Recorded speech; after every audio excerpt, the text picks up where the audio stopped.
to everyone. My name is Aleena Jaison and I am studying in class 6 here. Today I am here to deliver the speech about education.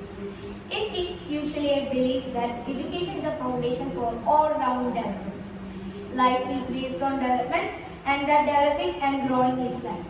If we describe this view in the perspective of education, we can sum up that education is the all-round development of the individual's personality.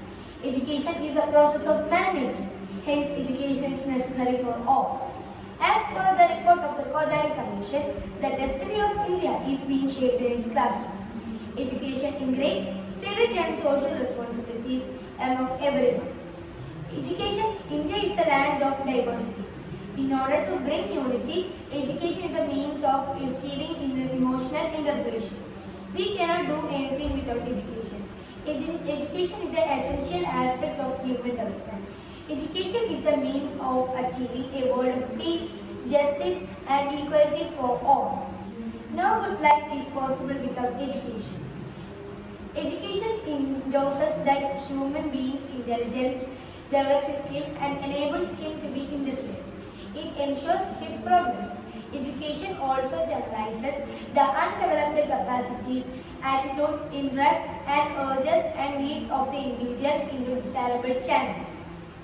In a democratic country, education is necessary for all its citizens. Unless all the citizens get education and the democratic machinery cannot work well. So we may emphasize that the problem of equality of educational opportunities in India. This situation is very formidable one.